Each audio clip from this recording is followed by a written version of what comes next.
Hey, welcome to The Explainer. Today we're diving into something pretty cool from Google. It's a brand new open source AI agent. And get this, it lives right inside your command line. You know, that black box where so many of us developers spend our days? It's called Gemini CLI, and it's basically designed to be your new AI coding sidekick. Okay, so here's what we're going to cover. First, what it even means to have AI in your terminal. Then, how you can get up and running in, like, seconds.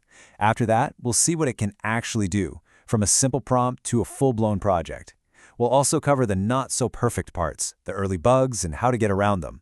And finally, we'll talk about why the fact that this is all open source is such a big deal. All right, let's jump into our first section, AI in your terminal. We're really talking about the promise of having a command line companion. So let's just start with a simple question. You know the command line, right? It's super powerful, it's efficient, but let's be honest, it's not always the most intuitive thing in the world. So what if your terminal could do more than just run the commands you type? What if it could actually, code for you? And that, right there, is the big idea behind Gemini CLI. I mean, Google's official description calls it an open source AI agent, which basically means it brings all the power of Gemini straight into your terminal. And yeah, it's for coding, for sure, but it's also meant for just general problem solving and managing tasks. It's really less of a tool and more like a new kind of collaborator sitting right there with you. So you're probably thinking, okay, that sounds cool, but is it a pain to set up? Well, that brings us to our next section, and you're going to be shocked at just how easy this is. We're talking about getting started in seconds. Seriously, forget about any complicated installation guides or anything like that. This is as simple as it gets. There are basically 3 steps. 1, you need to have Node.js installed. 2, you run this one single command in your terminal. And 3, it'll just ask you to sign in with your Google account. That's it. No, really, that's it. You can be up and running in probably less than a minute. And I'm not the only one who thinks so.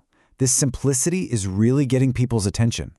I love this quote from tech reviewer Julian Goldie, who said, like moments after he tried it, "The ease of just setting this up is beautiful, isn't it? It's absolutely beautiful." And you know what? He's right. That kind of easy setup is so important for getting people to actually use a new tool. But honestly, it's his next comment that really blew my mind. He followed up with, "I don't even code. If I can do it, anyone can do it." And that says everything, doesn't it? This isn't just a tool for hardcore, seasoned developers. It feels like it's for anyone out there who has an idea and just wants to build something cool. Okay, so it's super easy to set up. We've established that. But what could it actually do? Well, this is where it gets really fun. Let's get into section 3, from prompt to project, and see that wow moment for ourselves. So if you look at the official docs, the list of what it can do is pretty broad. I mean, it can help you get your head around a new code base, it can automate your workflows, it can even mess with the files right there on your computer. But for me, there are 2 huge standouts. First, generating entire apps from just a prompt, and second, it uses Google Search to make sure its answers are based on up-to-date real-world info. That's pretty wild. Okay, but talk is cheap, right? Does it actually work when you give it something complex? Let's check out a real-world test somebody did.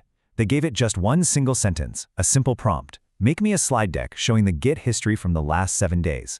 And the result? Bam! A fully coded slide deck. And here's the crazy part. The AI didn't just understand what was asked. It wrote the code, it created the actual file, and then it even asked for permission to open it up. That is the magic right there, turning a regular sentence into a finished project.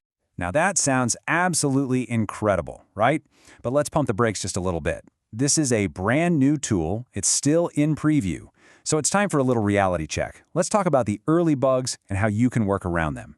You know, when you're checking out new tech, it's so important to see the whole picture, not just the highlights. I really like how one user put it when things started to go sideways. He said, "Nobody shows you this stuff on YouTube, but I'll show you." So, in that spirit, let's take a look at what happens when things don't go so perfectly. So the expectation, the dream, is the smooth, creative flow, right? But the reality, especially this early on, can be a little bumpy.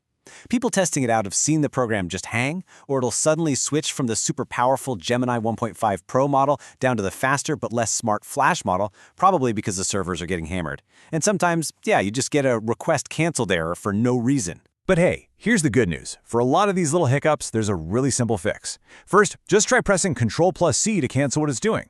If that doesn't work, just quit the terminal and open it back up. It's the classic, turn it off and on again solution. And honestly, it seems to work most of the time. Okay, so we've seen the power and we've seen some of the pitfalls. Now let's zoom out a bit for our final section and talk about the bigger picture here, because why this tool matters goes way beyond just its list of features. This might actually be the most important thing about Gemini CLI. It's not some closed-off, secret black box. It's fully open source. That means any developer, anywhere, can go look at the code, see how it works, check its security, and even help make it better. That's how you build trust with a community for the long haul. And then there's this number, 1,000.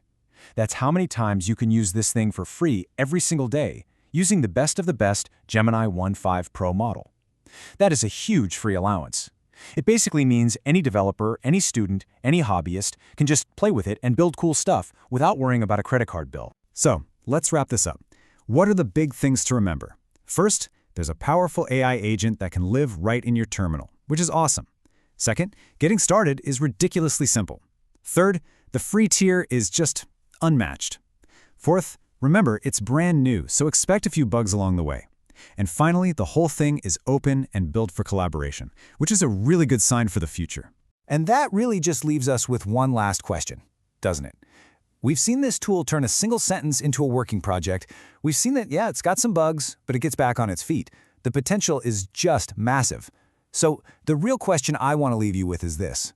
What are you going to build when the only thing holding you back is your imagination?